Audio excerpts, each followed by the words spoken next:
G'day viewers, hope you've got a big bloody cuppa. Because this is the news, the Train Sim World 4 news, the first roadmap for Train Sim World 4. What's it going to tell us about? Well, basically everything that's coming in it. Let's get into it. This might take a little while. Roadmap Part 1, 23rd of August 2023. We can see a picture of Train Sim World 4 Roadmap Part 1 with the new graphic style that they're using of paint splashies over other stuff. Looks kind of cool. Well, what a day yesterday was. Train Sim World 4 with a whole slew of new content, improvements and features hits on Tuesday, September 26th, 2023. Or for those who want to get in as soon as possible, you can join our early access starting from Thursday, September the 21st with a pre-order of Train Sim World 4 Deluxe or Special Editions. In case you missed our Dovetail Direct Train Sim World keynote, you can watch the whole thing in its glory below. There's no link there though. That's okay. If you'd like a potted summary of everything that was announced, here's a quick but still pretty long list. They're not kidding, by the way, it is pretty long. And as usual, I read this stuff to improve the accessibility of the information for those who can't read it for themselves, don't have time, or perhaps just want to listen to it in more of a podcast style form like this. Vorarlberg, Lindau, Bludenz, something like that. Our first Austrian route and first border crossing featuring OBB 4024 Talent 1. Is it the first border crossing though? I thought the French route did a border crossing. Interesting. Antelope line, Los Angeles to Lancaster. Challenging canyon terrain meets hustle and bustle of Los Angeles with the unique F125 locomotive with Rotom cars. I've been in this area because I worked in the Bay Area for a long time. This is a bit south of the Bay Area, obviously, but I've been in the area. I have to say it's represented pretty well. It's bare. East Coast Mainline Peterborough to Doncaster, the perfect racetrack for high-speed LNER Azuma and rail tours to stretch its legs.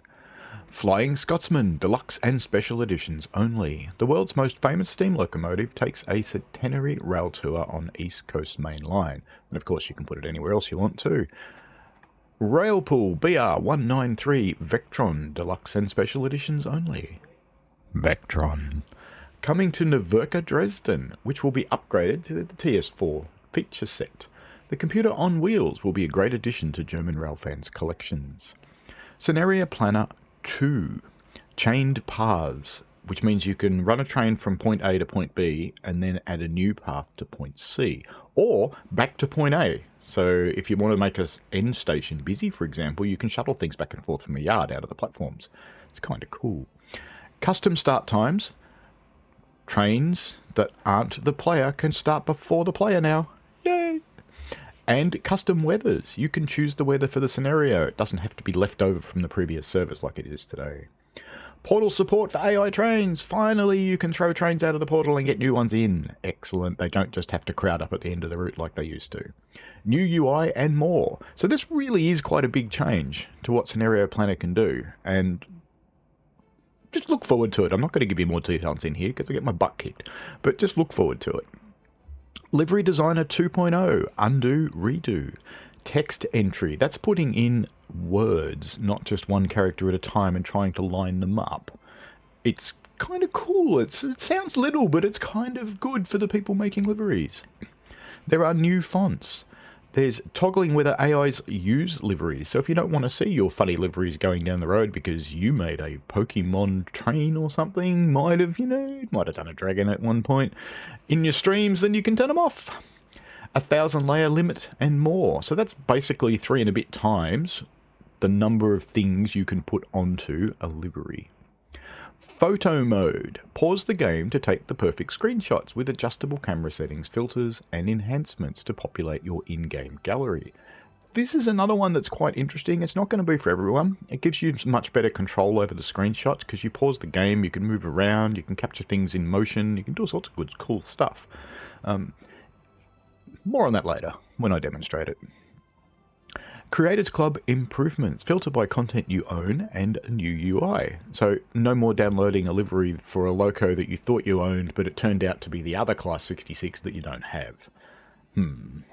Anyway, So you can filter by stuff that you own, so you don't download anything that won't work. New scoring system, rewarding experienced drivers for driving well and with safety systems enabled with the all-new Platinum Medal tier. So the existing tier, and there's been a bit of scuttlebutt about this, okay? The existing tier, bronze, silver, gold, is still there. You can still get all the golds you want. But if you want to go a notch up to Platinum, then you have to take the game a little more seriously, a little more simulator, and actually get into it properly, and then you'll be able to get into the Platinum Medal tier. I might say I haven't actually got one yet. That's okay. Ease of access improvements, locomotive difficulty tiering, improved player assist, simpler HUD, plus a new mini HUD, automatic coupling, class 323 and 8F in the training centre, and improved key mapping. And you can change it. So these are a few simple improvements that people have been asking for a while. See what you think when they come out. Maybe they're you, maybe not. Improved overhead line rendering. Basically, the wires are thickened up a little bit. New rain on the windscreen effects. So as they described, there's new water, finally, on the glass. It looks like rain actually coming on. It has good movement. It'll be cool. It's only on the new trains. Haptics for controllers. Feel vibrations for key moments. The use of PlayStation DualSense controllers, light bar, and controller audio for signals and safety systems, respectively. I don't know if it'll buzz the Xbox controller. I haven't tried that. I'll plug one in. Volumetric fog improves the depth of the graphics. You saw this in the reveal yesterday in a couple of the photos, particularly on the Vorarlberg photos. There's quite a lot of fog, ground fog, nice clear fog. So it doesn't so much obscure the view anymore either. Free roam mode. Spawn trains anywhere, at any time, set paths where you like, use custom formations. The world is your sandbox to use your whole collection as you choose in a single session. The PC editor in beta, of course. Access our version of the Unreal Engine 4 toolset, the same tools our teams use. Create gameplay, trains, even your own routes. Well, prepare yourself for the longest roadmap ever written. Currently sat at 15,000 words. Apparently it's 8,000 now. With so much in it, we had to split it into 2 parts. Today and tomorrow's roadmaps will cover all of the above in a little more detail, checking in with the teams who have made them and to drill into what makes them special. We'll be talking about the routes and locos, as well as the overhead line equipment, suspension, and rain windscreen graphical improvements today, as well as talking about some of the things we know you'll have questions about. Here's a new Train Sim World roadmap detailing what you can expect from us over the coming months. Please note this is for all new content. We provide an update to other projects further down the roadmap. I won't run through this because we looked at it yesterday, so it's here on the screen if you want it, because I know they're going to cover it all anyway in the rest of the body of the article. And you can find out more on the shiny new webpage. There's a lot of information there. Go look, including details on pre-order, discounts, and frequently asked questions. The FAQ has lots of things like, is my TSW4 content going to work? Yes, it is. Is it going to work on day one? Yes, it is. Railfan TV schedule. Alongside the roadmap and future articles, we will of course be showcasing all Train Sim World 4 has to offer via our live streams. Here are some dates to mark down in your calendars before the game's release on September the 26th. All streams will start at 1800 UTC, which is at a pretty horrible time in the morning for Australians, and be available on a YouTube or Twitch channels. Fortunately, you can watch them later. Live streaming schedule, August 24, TSW4 roadmap. That would be today, wouldn't it? Is that today? That is today. There we go. August 29, intro to TSW4 features. August 31st, Vorarlberg preview. September the 5th, PC editor showcase. I'm particularly interested in this one because most of you know I'm in the beta. I've seen the routes. I haven't actually seen the editor. So I'm pretty interested in that. I'll probably be awake. September the 12th, creative tools previews. September the 14th, Dresden and Vectron preview. September 18th, Free Roam Mode preview. September the 20th, East Coast Mainline and Scotsman preview. September the 25th, Train Sim 4 summary stream. I missed a word there. Timings and details of streams may change. Of course, people get sick and things like that. Train Sim World 4, let's take a moment to take in these beautiful key arts made by our wonderful creative team. The first one is all of the locomotives from the deluxe edition. From left to right, we have Vectron, Scotsman, Azuma, the F125 from Metrolink, and the OBB 4024 over on the far end. The next one, this would be the standard edition with the Metrolink F125, the Azuma LNER, and the OBB 4024. Next we have the individual shots of the OBB 4024 on the top left. Top right is the Metrolink F125 and its Rotom cars. Then we have bottom right, Flying Scotsman with some Mark II maroon carriages. And on the bottom left, we finalise it up with the LNER Azuma. It's a Class 801. Apparently people hate them, but they look kind of cool. Vorarlberg Lindau Bludenz. This is a one-page summary of the route. It's the first Austrian route in Train Sim World. It's at Vorarlberg. I'm sure I'm getting that wrong. It's a mountainous backdrop, no kidding, with breathtaking scenery. It's done well. What you're looking at in that photo is actually it, by the way. That's the game. Variety of service patterns across 2 countries. 44 miles, 70 kilometres long. 28 train stations, so it's a good fast-paced commuter route. First OBB train, the OBB 4024 electric multiple unit. The stations come up on you with a little bit of a surprise too, so expect a few Nebworths. Train Sim World arrives in Austria. Here to talk about Vorarlberg and why we're excited to bring in a new country is Lucas Klimzik, our senior technical producer. For those unfamiliar with the route, why should players be excited? Okay, it's a new country. We're going into Austria, and that means stunning vistas, new trains, and new operators. It's also a border crossing route, so one end is in Germany and the other end is in Austria. So you'll see infrastructure and other scenery change as you cross the border. Yes, German mountains are more nasty. Just kidding. And we've got the OBB 4024. This shot is taken with the new photo mode, focused on the front of the train, and the depth of field very shallow. Kind of cool. What challenges come with creating content for a new country? New countries are much more of a challenge because it's important to capture what makes them unique. This can be obvious things like different trains and signals to less obvious things like the types of track clips and sleepers used, the type of foliage and architecture of buildings. Operating practices might be different to what's come before, and it's important to not let yourself get fooled into thinking similar things are similar. Everything must be checked and understood. The team spent a lot of time trying to understand the railways of a country just as well as the rail fans would. What's important to them and what really makes the railway and landscape represent that country. We have another screenshot of the OBB 4024 in its valley setting with the very tall mountains beside it and overhead wires.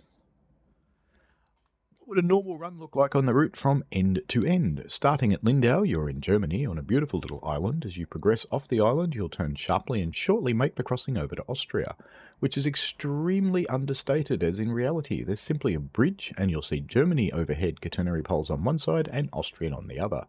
Continuing the journey, you will reach Riedenburg where the track forks. At this point you can head towards Switzerland along the branch line through only as far as Lustenau, where the S-Bahn ends, and not actually into Switzerland. Maybe one day. This is a screenshot view of a station. Continuing on the main line, the track is now on a gradient. You're running alongside some breathtaking mountainscapes on one side until Feldkirch, when the journey takes a hard turn up into the mountains for the ascent to Bludenz. Driving the OBB 4024 Talent 1 train is straightforward, but you'll have a lot to keep your eye out for with around 30 stations along the journey, especially if you turn on PZB and CIFA. Plenty to do. What has been the most challenging part of developing the route? We felt that one of the most important things to get right in this route was the landscape with the stunning mountains around you. Going to an area like Austria and not doing justice to the views would be a waste. We've been using LiDAR, light detection and ranging data for the landscapes of routes now for a year or so, but a lot of the detail on that super high definition train just gets lost to the distance and you can't really see it as well as you would hope. The key area of development for the team has been intelligent landscape material, which is responsible for the colours used on the ground that reacts to the data present in LiDAR terrain and can be much more precise and detailed in its rendition of that landscape via the textures and colours shown. This means that all the detail, shape and form of the landscape is visible from a long distance away and beautifully captures the stunning vistas of Austria. And we have a screenshot showing an example of the mountains in the distance and the snow line and in the valley down below. It does look pretty nice. The water is particularly good in Vorarlberg, I just have to say. Are there any particular points of interest for players to keep an eye out for? The island at Lindau is particularly beautiful to start your journey, and while it's understated in reality, the border crossing is a notable feature as well. Beyond that, take in the mountains and several areas where the railway is really close to some awesome high detail terrain, courtesy of the LiDAR and new landscape material. The route is beautiful to look at from start to finish. We have a screenshot of Lindau Hochbahnhof. We can see the OBB 4024 in the background. And is that a 612 in the foreground? It's hard to tell. Another key feature of the route we've implemented is neutral sections in the overhead wiring, where your train will momentarily lose power and then get it back again on the other side. Learn to navigate these. It's particularly easy in modern trains, but something interesting to observe as you drive along the line. What unique features can players look forward to? Never stop in the neutral zone. This is our first Austrian route, so while the trains are quite similar to their German counterparts, the signals are a little different. It's relatable, so if you're familiar with German signals, it won't take you long to pick up the differences, but it's an interesting system, and just like the German system, it fully supports allowing drivers to drive without needing to learn the route as much as, say, a UK route might. So we can see a Seefahren sign, which is an adjustable speed limit sign. It changes.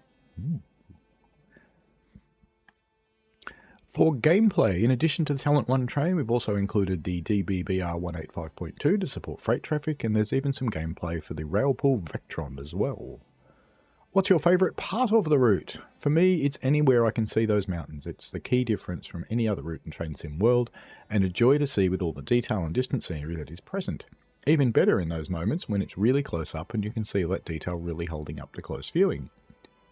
Another screenshot of the OBB 4024 with some highly detailed mountains in the background. Describe the route in 3 words. Stunning. The views will take your breath away. Busy. Lots to do with a range of traffic, including some interesting layers from other packs as well.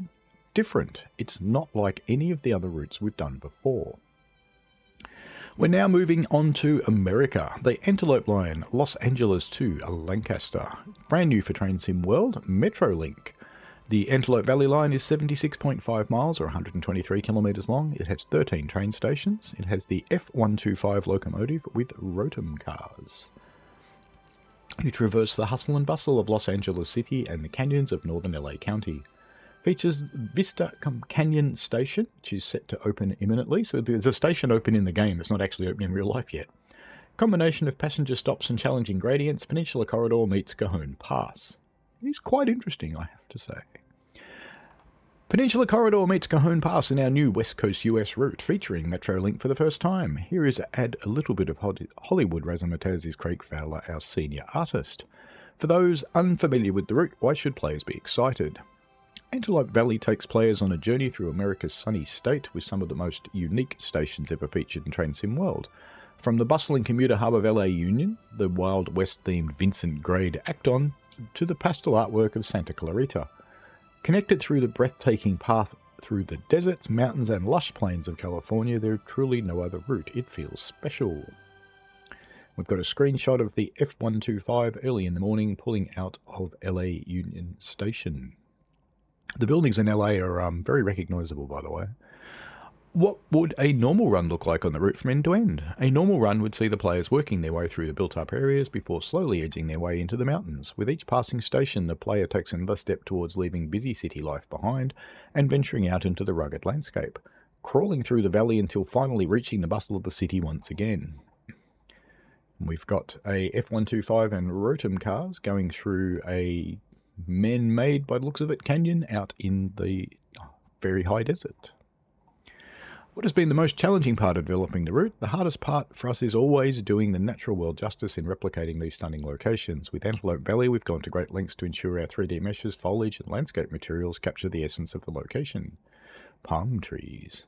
It's another screenshot of one of the stations, Art Deco. What have Metrolink been like to work with? Metrolink are great partners to work with. We have engaged in many conversations and shared resources to ensure the branding is represented accurately. We've got another photo mode shot of a level crossing out on the route. Modern crossing equipment. Are there any particular points of interest for players to keep an eye out for? The Los Angeles River is an iconic spot featured in many Hollywood classics. Players might recognise the setting of many a car chase in the dried up concrete basin. Or if they're feeling adventurous, the valleys are open for the player to explore. Strange sightings have been reported over the years that led some to believe there's more going on than meets the eye. Go for a walk, sounds like. Here's a sunset view, possibly a sunrise view over Los Angeles. What unique features can players look forward to? Among the unique stations and breathtaking views, Antelope Valley features brand new foliage and landscape materials that make it feel like no other route in the train sim world. And we've got the F125 and its rotums out in the desert with some baldy looking hills and lots of scrub in the foreground. What's your favourite part of the route? It's hard to pick a specific location because the whole route is really superb. However, rolling into Vincent Grade Acton as the sun is setting is a hard one to beat. And we've got a screenshot of LA Union Station. I would go with early in the morning for this one. Describe the route in 3 words. Conquered lush desert. We've got a screenshot of one of the roads in the outer, more suburban parts of Los Angeles. I'd go somewhere around Pasadena, probably. Maybe Burbank. Thank you, Craig. Let's turn up the speed. East Coast Mainline, Doncaster to Peterborough. It's a long, high-speed mainline, the UK's longest end-to-end route. Features only flat crossing left on the UK network. That's where trains cross each other at grade. There's a photo of it on the top right there. Wide variety in timetable, lots of stopping patterns with additional layers for those who own the Class 700 or the 158. East Coast Mainline, 80 miles, 128 kilometres, 5 train stations. The iconic high-speed LNER Azuma. The British racetrack route is here. Raise your pantographs and Azuma your way across the East Coast Mainline. We promised not to use that pun anymore, but oh well. James Lewis, our marketing coordinator and avid train enthusiast, has more. For those unfamiliar with the route, why should players be excited? It doesn't get more modern than this. Being a state-of-the-art high-speed train and rapidly getting up to speed is a thrill and offers its own unique challenges. I always like the feeling of I am in charge of managing hundreds of tons, hundreds of people at 125 mile an hour. And this is no European line with fancy TVM or LZB as a guiding hand. There's a station in the middle of nowhere and you need to know when to stop for it. We have a screenshot of the Azuma. Looks like early in the morning. Nicely focused on the front.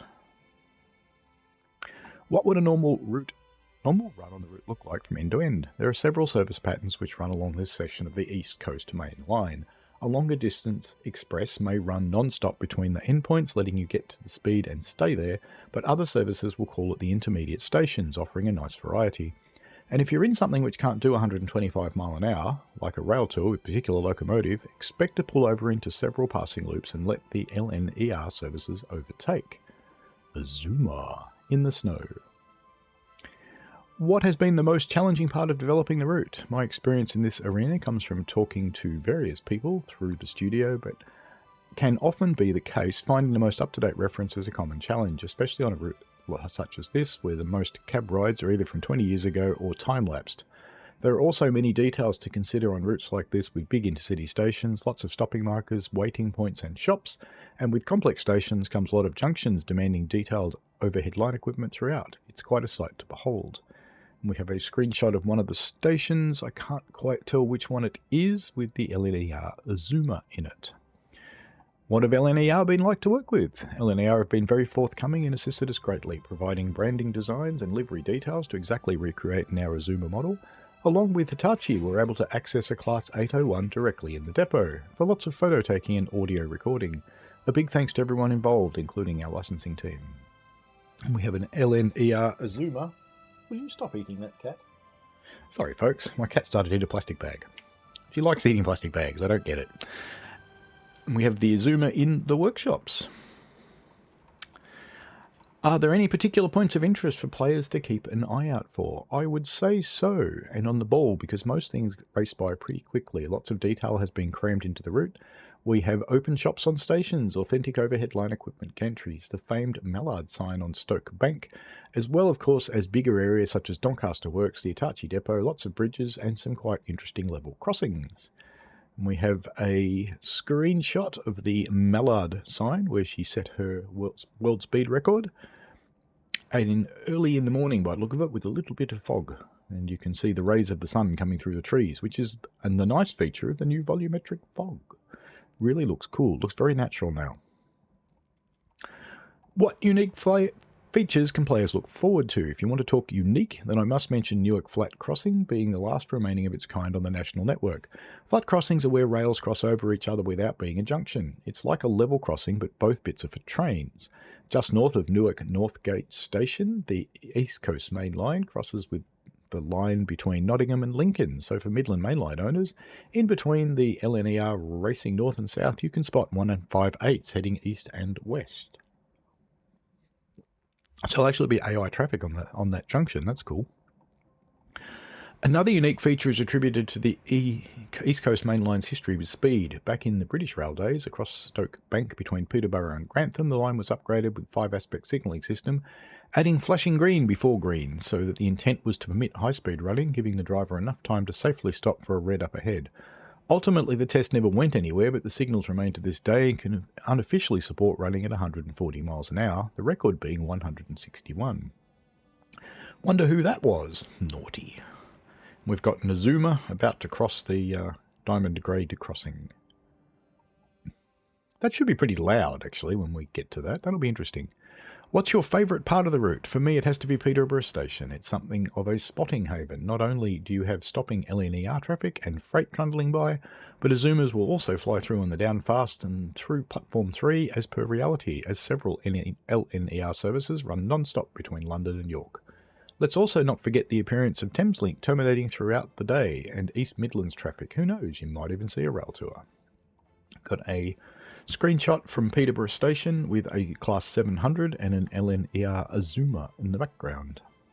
And lots of people. Describe the route in 3 words. Speed, stylish, cool. We've got a screenshot of 2 coupled Azumas with their front nose cones open. Now, I heard there was a special birthday recently. Flying Scotsman. Flying Scotsman, the world's most famous steam locomotive, comes to Train Sim World. I don't know if it actually is the most famous, to be honest with you, but it is famous. Maybe the most famous in the UK. Part of the centenary celebrations with the National Railway Museum, take it on a world tour using Scenario Planner. It has done world tours. You need to put Australia in the game, DTG, so you can do it properly. Has own support coach and a rake of Mark II coaches in maroon livery. Built in 1923 in Doncaster. First steam locomotive to officially reach 100 mile an hour. Can you do the same? We have a screenshot showing the Flying Scotsman on a blurry green background. And a 100-year commemoration. Celebrating 100 years of being, well, a legend of the railways, the Flying Scotsman comes to Train Sim World as part of TSW4's Deluxe Edition. Getting us all a little hot under the collar is our community manager Jamie and senior audio designer Adam. Have we managed to source authentic audio? Adam, yes. We hired out the Flying Scotsman for 2 days on the East Lancashire Railway to get photos and audio recording. How excited are we to bring Scotsman to Train Sim World in its centenary year? Jamie, very excited to bring one of the most famous locomotives in the world into Train Sim World, and during its century is just great. Something I've always wanted to see in the game as an LNER fan myself. Is the locomotive in its original or preserved state, and what does that mean for the player? The loco is in preserved condition as it currently from the 2016 and 2022 overhauls. BR Brunswick Green in A3 condition with corridor tender, smoke deflectors and modern safety systems. This means you can run the loco on all the UK modern routes for rail tours in Free Roam or Scenario Planner, but can also run it on the WSR, what's it called? West Somerset Railway, that's it. And also BR era routes for the livery it is in. It's a screenshot of the Flying Scotsman crossing the Diamond Crossing on East Coast Mainline. What's it like to drive? It's brilliant to drive. Really get the sense of speed and power with the engine, and gives you the chance to drive the world-famous machine. What has been the most challenging part of the locomotive to build? Scotsman is the biggest steam locomotive so far we've brought into the game, and I think one of the more challenging areas is getting the finer details and style right, as Scotsman has so many variations over the years in liveries, boilers, and tenders. Got a screenshot of the Flying Scotsman reflecting the nearby Azuma. Are there any particularly exciting scenarios? Yes, there is. Have you ever wanted to go and try Flying Scotsman's record-breaking run? Well, now you can. We challenge you to get to 100 mile an hour, just as she did back in 1934. Scotsman is currently on its tour to celebrate its 100th year. How can players join in the fun? With Scenario Planner and Free Roam, you can take the Flying Scotsman around the world to celebrate her centenary and even recreate runs she has done during her lifetime on the rails. Also share screenshots and videos with us on our channels on how you are celebrating the centenary. Got another screenshot of a very shiny Flying Scotsman reflecting the Azuma next to it again. Describe the Scotsman in 3 words. Fast, famous, fantastic. Well, that's Jamie for you. Now let's go a little more modern. The Railpool BR 193 Vectron. Multi-system variant that comes with the Enos freight wagon. Noverka Dresden upgrade to Train Sim World 4 feature set, including volumetric skies and lighting. So we're running on Noverka Dresden. Modern European freight locomotive in the Railpool livery, which is the grey with the blue stripe and the black bits. And we've got a screenshot of the Vectron and a little bit of Germany. In the worst kept secret in Train Sim World history, the computer on wheels is coming to Deluxe Edition 2. We know you're excited, and so is Lucas again with a little more information about the iconic German locomotive. Tell us a little bit more about what makes the Vectron special. Lucas, the Vectron is an ultra-modern powerhouse of freight locomotive. It's got a unique look to it, and that just all makes it really fun to drive. Screenshot of the Railpool Vectron in grey with its blue stripe and black ends, and Siemens badging all over it. What's it like to drive? You've got a lot of power at your command with the Vectron, so it's responsive and capable. It's also a mobile computer with lots of functionality implemented on the screens as per the prototype as well. Look forward to that. Another screenshot of the Railpool in grey livery with the blue Railpool stripe. Flexibility for rent, it says. What kind of operation can players expect when driving a locomotive? This locomotive is primarily used for freight in this form, so you'll be using it to haul freight on both Vorarlberg and Dresden routes. However, we have included a wide range of fun formations for Scenario Planner and Free Roam that include using the IC coaches from the BR101 pack to let you use it in a passenger configuration as well. I've got a screenshot of the inside of the machine with lots of the screens active, and early in the morning with volumetric fog outside, with sun shining through the overhead line equipment and trees, with some God rays as they're often called in photography. What has been the most challenging part of the locomotive to build? There are extensive computer screens implemented on this, along with very detailed representation of the physics of the train. Capturing all that effectively has been a challenge and required multiple trips back to the prototype, courtesy of Railpool and Locomotion, to allow us to really capture the audio and feel of this train well. I've got a screenshot of the Railpool and a freight train running along behind it. Looks like a bit of a mixed freight train. Are there any operational quirks you need to keep an eye on? Take the time to explore the computer screens. The Vectron is the multi-system version and has the capability to run in both Austria and Germany. Your headlights are set up on the screens too. There is really a ton of stuff to find there. You can cut out traction motors to save power as well, just per the real locomotive. Who'd do that though? More power. Have we managed to source authentic audio? With thanks to Railpool and Locomotion, we were able to get access to their Vectron locomotives on 2 occasions, capturing both static and running sounds, including running at speed on the Mainline. There's also a particularly exquisite horn on this as well. It's still a clown horn because it's German. Are there any particularly exciting scenarios? We added an extra scenario for the Vectron to run on Vorarlberg, in addition to making it work in timetable mode, a really awesome combination of having this loco on that stunning route. What we can see is the Railpool Vectron pulling some IC coaches on Vorarlberg with the big mountains behind. What upgrades will Noverka Dresden receive to support the release of the Vectron?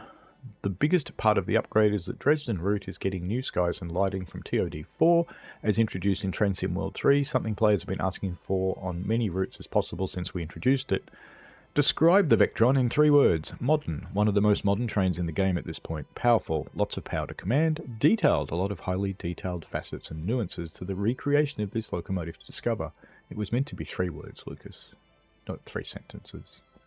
Blackpool, Preston, Ormskirk by Just Trains. This has been coming for a while. We can see a Pacer diesel multiple unit, which is basically a bus on railway wheels, with the amusement park behind, the Big Dipper. Caption, Pleasure Beach Theme Park dominates the line side. Class 142 Pacer bounces away from Blackpool South. They've teased, taunted, and given us a veritable rollercoaster of clues, but we're delighted to announce that Just Train's first Train Sim World route will be Blackpool, Preston, and Ormskirk.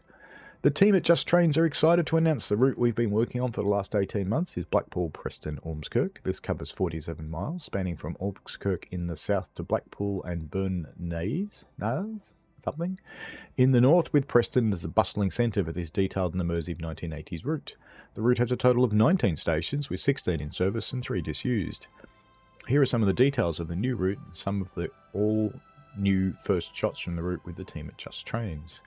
We can see what looks like it's 52 or 57, something like that, hauling a rake of blue and white coaches through the countryside. Looks like a bit of a wheat field. It's a Class 40, there you go. Whisked along the embankment between Singleton and Wheaton in a lucky patch of sun, covering a turn usually worked by a diesel multiple unit. Shows I know my British locomotives, doesn't it? Not. Okay, here's another screenshot in a station with a freight train in BR blue, and it's a Class 31, stands in Preston Station on a murky evening whilst working a returning ballast train from the Kirkham Civil Engineers sidings. We'll reverse in Preston Station to access the Ladywell sidings. How are your Ladywells today? So this is a route map. We can see there are several branches, 2 by the look of it. We have Burnnays, Thornton for Cleverleys. I'm not going to read through all the stations, but there's a lot. Caption: this shows the freight-only Burnnays branch in the north, both Blackpool North and Blackpool South stations to the west, Preston on the West Coast Mainline in east, and Ormskirk to the south, where it meets the top end of Mersey Rail track coming from Liverpool. And we see a Class 31 pulling out of what looks like Preston Station. Nice grey black and white shot from the new photo mode in the fog. It's quite atmospheric, actually. It's quite like it. With the mist closing in on a cold November evening, a Class 47 restarts a northbound freight away from a brief stop at Preston. There you go. In this shot, we have a pacer next to a signal box. Signal box has the door open. Wonder if you can get in. That'll be interesting. And a British Rail yellow van next to it. I'm going to have to go find that signal box. I don't know if you can get in.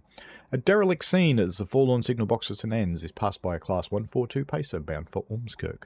Preston Station is the focus and is located on the West Coast Main Line. The station in our era features 6 through and 2 bay platforms.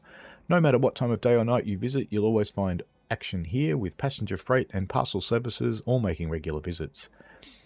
Departing Preston heading north, our route leaves the West Coast Main Line at Field Junction and turns west bound for the seaside. Have your buckets and spades at the ready. Following a swift run through the little U stations of Selwick, you will soon find yourself at Kirkham and Wesham, an interesting island platform quickly followed by a civil engineer's yard and Kirkham Tip. Well, that's exciting. Both locations producing interesting services on the route. At Kirkham North Junction, the line splits. Our route features both the winding single-track line to Blackpool South as well as the much busier main line to Blackpool North. We'll share more details on the unique personas of both these lines in due course, but needless to say, they both offer a very different experience. It's one of the Blackpools. I think that's Blackpool North, if I'm right. To the left of it, there used to be more station, but that got taken away, so that's modelled here. Modern days, apparently there's a supermarket there or something like that. But anyway, we can see a Class 08 shunter. We can see a very long 101 DMU, like really long. And we can see a bunch of blue and white coaches. I can't see what's hauling it though. The 8 platforms of Blackpool North, there you go, it is Blackpool North. It's busy throughout the day, with this scene showing a DMU special waiting to return holiday makers home to West Yorkshire, while a Class 47 haul train has just arrived in Platform 1. To the right there is a Class 08 shunter which is used on pilot duties at various points throughout the day. Jumping back to Preston, we can catch a train for the 15-mile journey to Ormskirk, leaving the West Coast Main Line at Farrington Curve Junction. This single-track line provides a different experience to the other parts of the route, running almost entirely through charming rural countryside, broken only by the stops at Croston, Rufford and Burska junctions before arriving at Ormskirk, where the British Rail line meets the electrified Mersey Rail network. Fortunately, the tracks are not physically joined together. Is it fortunately or unfortunately? We have a fairly dilapidated looking station with a pacer in it. And it's St Anne's in a terrible state of repair. There you go. And we have Preston Station here. There's a screenshot. Preston Station North End with the grand entrance to the right, accessed from the road bridge. Platform 7 is visible on the left, at this time only used by freight trains. Driving our British Railways Provincial Liveried Class 142 Pacer, a full-length run from Ormskirk to Blackpool South will give you a very atmospheric 60-minute drive through constantly changing landscape as you head through the city of Preston and onwards to the field coast. On top of this, we've added the 3-mile line from Pulteney Field to Bernasey, a freight-only branch that will allow yet more variety in this ever-changing route. Please note our screenshots may include content from other add-ons via layers or substitution. Got a screenshot of a relatively modern-ish 80s era station, kind of utilitarian. Blackpool North and its concrete concourse. Passengers make their way towards trains, taking them away from Blackpool and Field. Just Trains have also posted an in-development article for Blackpool Preston on their own site with new screenshots too. Cool. Alright, let's have a look at some of the changes. Yeah, we've got time to do this, barely. Improved overhead line rendering. We're giving our overhead lines some love in Train Sim World 4, increasing their visibility within the game. Here's our technical artist, Paul Klingberg. How have we improved the rendering? We have detailed overhead wires modelled at very high accuracy. Unfortunately, one could not really see them as they are so thin that they seem to disappear after a short distance and created a lot of flickering. We improved this visibility without making them unrealistically thick so players can actually see their complexity with less flickering on the lines, which is certainly pleasurable, I have to say, because anti-aliasing flickering is pretty terrible. Please note, this effect is only implemented on the routes that are released after TSW4 and Training Centre. Rain window effects. We listened to your feedback on our rain on windscreen graphics and are giving them a glorious update. We just know you'll be praying for rain after this release. Technical artist Paul is back for more information on this. What's new with this change? The new weather effects on windscreens and other train windows are now much more detailed and have a higher definition.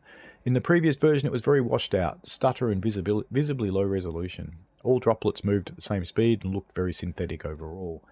Now they show discernible droplets and snowflakes that land on the window, and moving droplets show streaks trailing behind them. The animation is also much smoother and natural. Overall, it's much less looking like jelly. The effect is only implemented on routes released with or after TSW4 and Training Centre. Character updates and new dioramas. It's time we gave our lovely characters of Train Sim World more ways for them to express themselves. We've built new dioramas for them to appear in across the world, such as queues for a lunchtime snack and sitting around enjoying coffee in groups. These events should respect normal times too, so don't expect to find them being social into the late hours of the evening. What's wrong with that? Now, screenshots, we can see people outside a cafe drinking coffee, people waiting for their sandwiches. There's a guy with a suitcase, a guy with a briefcase, there's a bloke carrying coffee, and a guy with his phone. And his fingers around it rather than in it. That's a good change. You will notice new handheld items such as luggage, briefcases, coffee cups, and phones, all to build the immersion of the world in different ways. Still no kids, though. New Colin-Aachen timetable. Here's something we've been keeping in our back pockets. We've been upgrading Colin-Aachen timetable as well as New York Trenton with all the details. Here's Joe. A new timetable has been created from scratch for the Colin-Aachen route. I wanted to make a new timetable for this route since London to Brighton. An opportunity came up with a new journeys pack, but what I had planned was much bigger than that. A few service patterns created for the NJP have been taken across, which are S6, S11, S12, RE8 and RB27. These have been extended into the next morning based on the longer timetable tech first used on KWG. Everything else is brand new, S19, RE1, RE9 to name a few. There's also a bunch of new freight services based on real-life timings and destinations, like what might be used on BRO, as well as a lot of new AI for Colin Hochbahnhof, Horum, Düren and Aachen Hochbahnhof, which make the route seem very busy, especially in Colin. We can confirm these will be a post-release update, and we'll update you about progress with screenshots in future roadmaps. Update on previous roadmap items. A quick update on some of the things that we've mentioned on previous roadmaps. While we are hoping to release the following Train Sim World 4's launch day on September 26, they are subject to QA approval.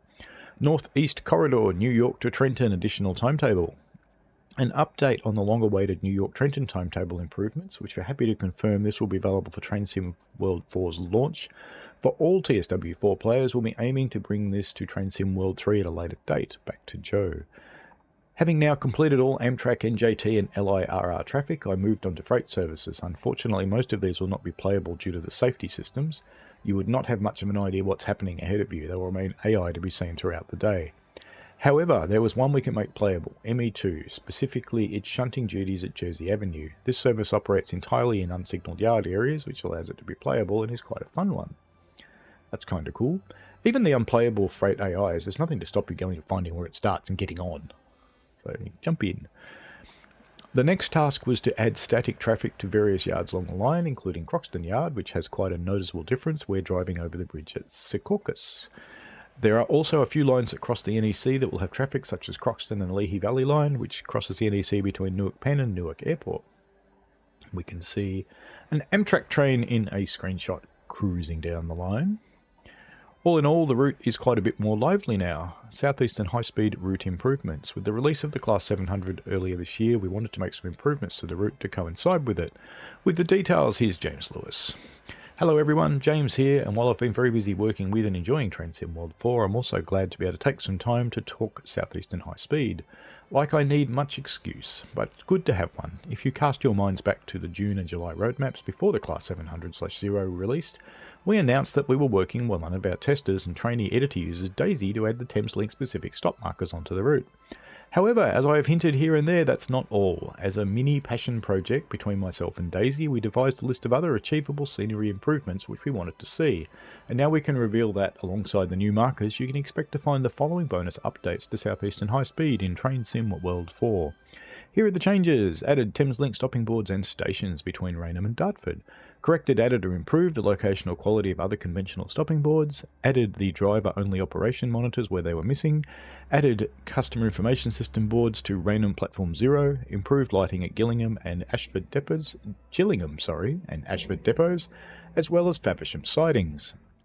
Added extra scenery items at Ashford Depot, including the depot protection system lights.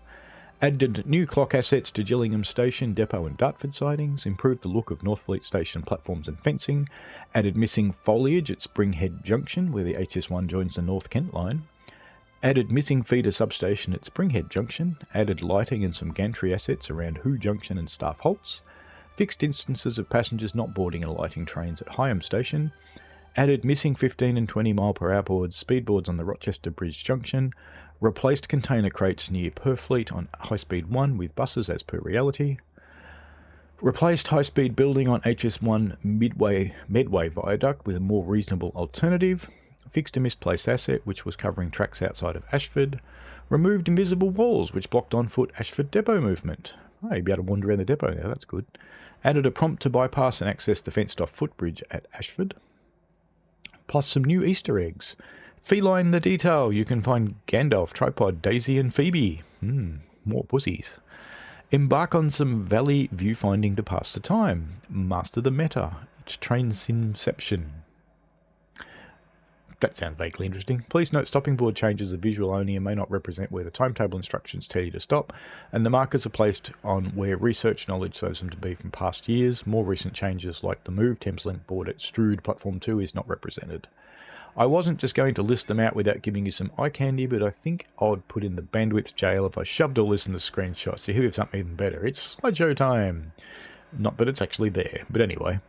Niddletulban bonus content. Before we let James go, he's also given us a first look at little something you can look forward to coming to everyone's favourite branch line, Niddletulban in TrainSim World 4. Wasn't even halfway out the door before being called back, but it's worth it to the eagle eye of you who already spotted the little tease a few seconds in Dovetail Direct. Well done. For those who didn't, let's talk the DB-BR 628. Set in the 1990s, the Niddletulban route comes with a BR 628 in its contemporary white and mint livery, which was perfect for that route, and of course Link Rheinstrecke, which released around the same time. However, German and now Austrian routes are also set in the modern day. Wouldn't it be perfect if we had a DB Regio Red BR 628 for them? Well, clearly, based on this screenshot, we now do. There's a red 628. Well, thanks to the team at TSG, we do. Coming as a free bonus within Niddletulban, the most modern condition DB-BR 628, mint has been painted over with red and subtle details have been changed inside and out to reflect the real-life progression of these units throughout the years. We will share more about it in due course, but we feel it will come in handy for your modern free roaming and scenario planning adventures. Of course, it's bound to turn up in a layer or two at some point. We confirm this bonus livery will be available for Train Sim World 4 for all Little Turbine owners on launch day. Train Sim World 4 launch mega update. As well as the above, there will be a significant update to existing content for Train Sim World 4 players, covering a multitude of routes. We'll go into detail with the release notes, but we've called out some of the things we think you'll be interested in and some of the routes that have been getting larger improvements. Southeastern high-speed graphics and signage improvements. Northeast Corridor New York Trenton additional timetable. Naverka Dresden route improvements. Free bonus livery for Niddeltauban.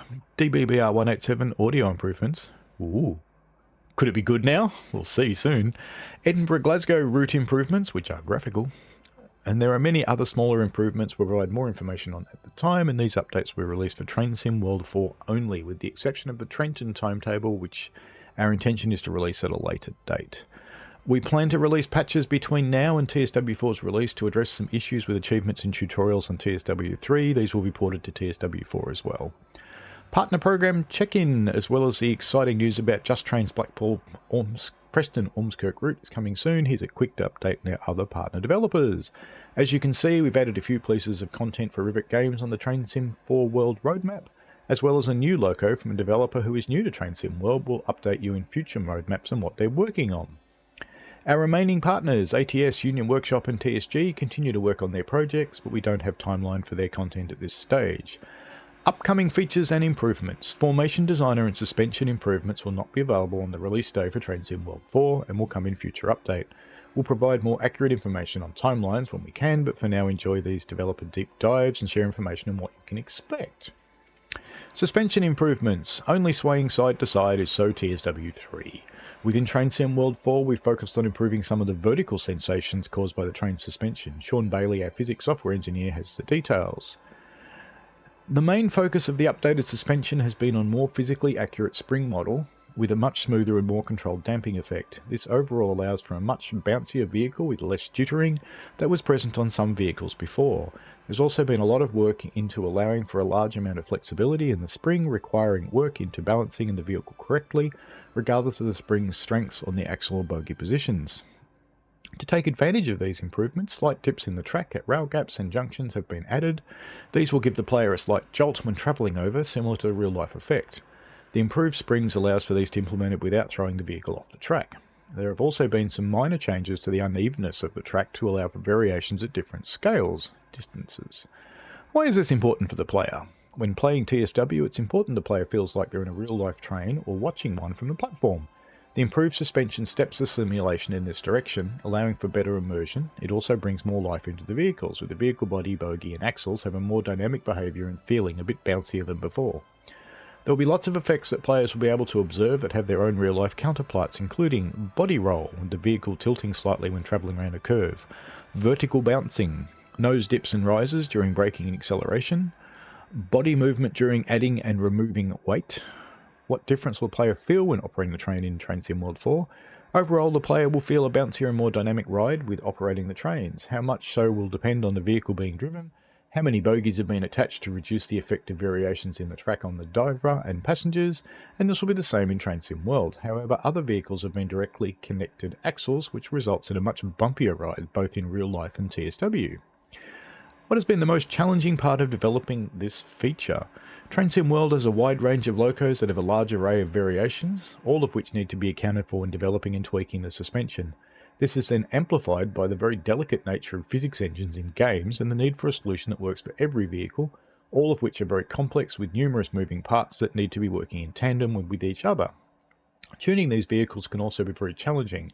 It is not enough to simply take the parameters that from a real-life vehicle has experienced the bump and variations through physical touch is different to watching it through a screen, so very careful consideration to the precise tuning of the vehicles is needed to make it feel as if the player was actually there. Formation Designer. The term formation, otherwise known as consist, refer to a sequence of rail vehicles that make up a train. So the exact freight cars or coaches and locomotives and what order they're in. Let's hand over to Matt Peddleston to talk more on this new feature coming to Train Sim World 4, which we'll be bringing you after release. The term formation refers to a sequence of rail vehicles that make up a train. So the exact freight cars or coaches, the locomotives, what order they're in, if they've got loads on them and so forth. Formation Designer is a tool that allows you to create these formations. Where can players use their new formations? Formation Designer will let you make formations that you can use in both Scenario Planner and Free Roam mode, so you can mix and match stock from all your library of trains and then use it to create even more varied and interesting content. Are there limits to the formations players can make? Because Train Sim World creates a world of realistic physics and train behaviours, your formations will largely be held to the same constraints. You can't mismatch couplings, you can't mismatch braking systems, and even the electric connectivity used down the train is factored into the simulation. If any of these things don't match, you'll end up with a train that simply won't work in various ways, often that you can't get it moving. To avoid confusion, the designer understands what compatibility of vehicles is and will only offer options that will work as you build the formation out. Unfortunately, an off-the-rails equivalent isn't really possible in this kind of system because it would essentially mean replacing the entire physics model with a very basic generic one, and we definitely don't see that as something players would prefer. What has been the most challenging part of developing the feature? It's a big system to build, understanding the complexities of which vehicles can work together and then creating a user interface to manage relatively complex tasks of adding, moving and rearranging vehicles, understanding cargo loads and even allowing for formations to contain other formations. There's a lot going on in this tool and unlocks a lot of freedom for players to really get the most out of their collection. Wrap up. Where did the last 8,000 words go? There's a lot of exciting news to take in. We'll have part 2 of this article releasing tomorrow, which will detail more on the features and upcoming tools, and then tomorrow evening on Thursday 24th, our roadmap stream to answer your questions. Speaking of which, here's a link to our thread for tomorrow, so phone up and tell your friends about it. Screenshot of a bloke on the phone at a station. And that's it for the news. That was a long one. That was more than an hour. Oh, if you've watched all the way to here, congratulations. And all right, have fun, folks. As usual, chuck your comments down below. Feel free to chat about anything you want. Even if you hate the fact that TSW4's come out, you can still talk about it. It's fine. All right, enjoy yourselves. See you later. Bye.